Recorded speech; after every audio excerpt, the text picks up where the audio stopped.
And welcome back to another weekly check-in with Fee and Company. So today is the 20th of April, 2021, almost a year since George Floyd passed away. And today the jury came back after less than 24 hours of deliberation. In most cases, we know that if the jury comes back quick, it's not a good thing for the defense. And so with that, we knew that more than likely they were going to find Derek Chauvin guilty. They did do that, and we can all breathe a sigh of relief somewhat, but the fight is not over. You can't trust the justice system because,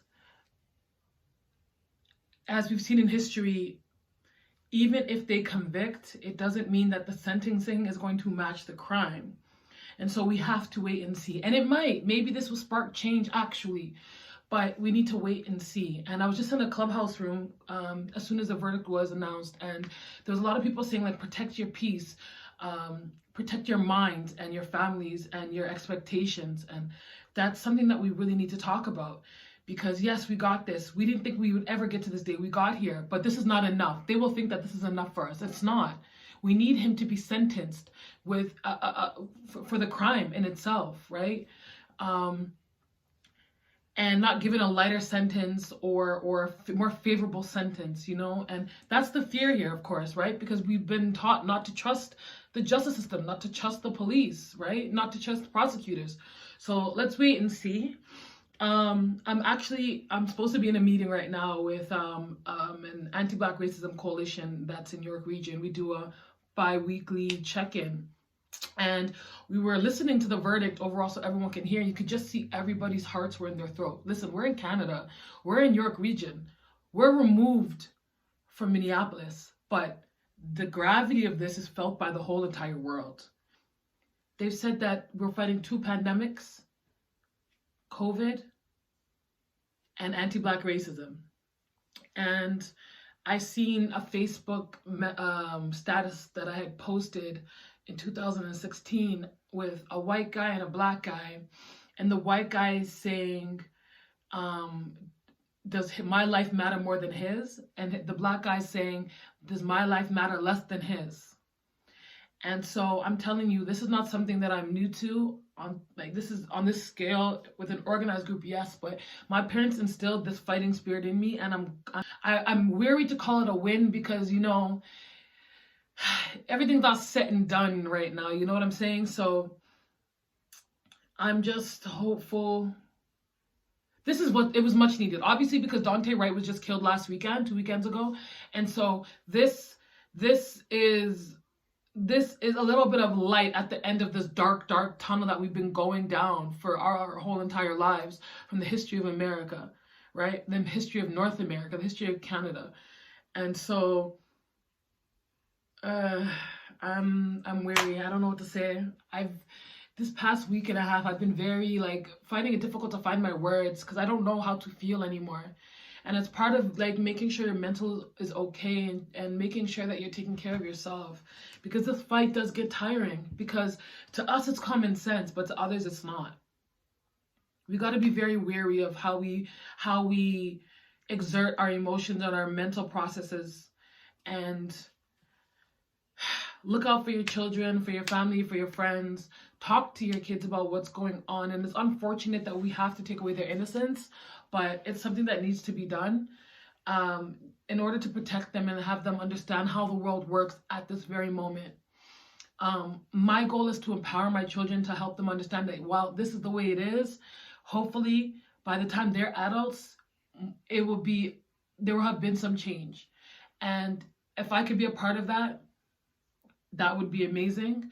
And I'm also going to encourage them to get involved as well. I want them to not just be a passenger in the fight for change, but a driver in the fight for change. So that's good. Also, last week we also heard of another killing of a racialized boy. He was killed. He's only 13 years old. He was killed by police. And once again, not only are we talking about the murder of Black people. We're talking about police brutality and excessive force.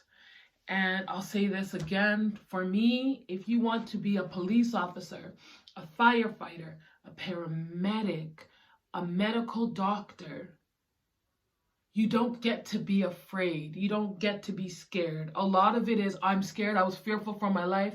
You don't get to be afraid. You chose a job in which your life is at risk every single day. It's not something I could do. There's no way in hell I'm walking down a dark tunnel knowing there's a criminal with a gun and I'm going to go there looking for him. I'm not going to do it. That job is not for me.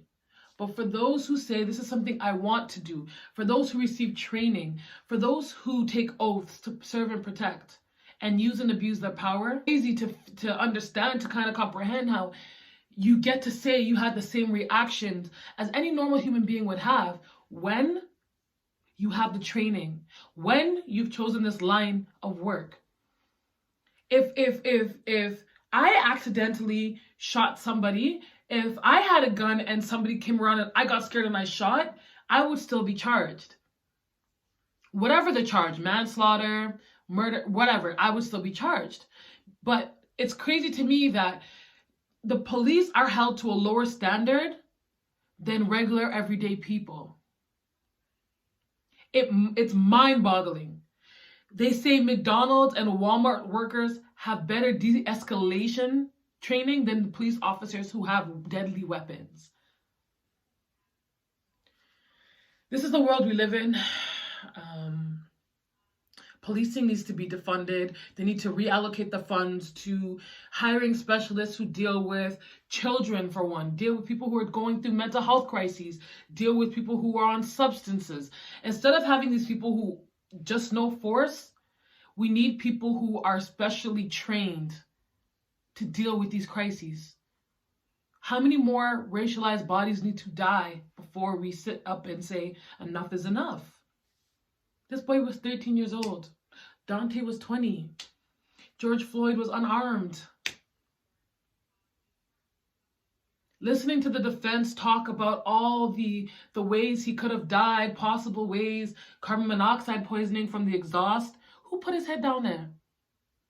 He was 6 feet tall, a big guy. Somehow he got superhuman strength. And so they had to hold him down the way they did. I didn't see Derek Chauvin struggling. His hands were in his pocket. We have Dante Wright, 20 years old. We have a police officer mistaking her gun for her taser. Unacceptable. Black people, protect your mental, because all of these things are meant to break us down. We saw a video of the young Black boy in the neighborhood, suburban neighborhood, walking, and an army sergeant came up to him, big white dude, bald white dude, saying to him, "You don't belong here. I've never seen you here." And it felt so sad for him, because you could see in his face that while he wanted to defend himself, he knew he had to choose between life and death. Stand up to this guy, fight him, and he may kill you. He may beat you up. Harm may come to you. You may end up in the hospital. Or allow him to disrespect you and walk away, hopefully with your life.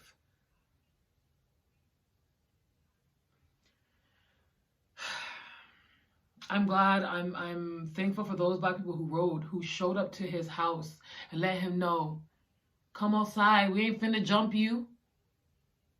Come outside, because you can do it to one Black person, 2 Black people. You're not gonna do it to all of us. We're not out here on the ones anymore. We're riding for each other, and that's the bottom line. Stay tuned for my next video. I'm gonna be talking about Ramadan. Am I Muslim? Am I Catholic? Am I gonna fast or am I not? Thanks for watching. Have a great day. Protect your mentals.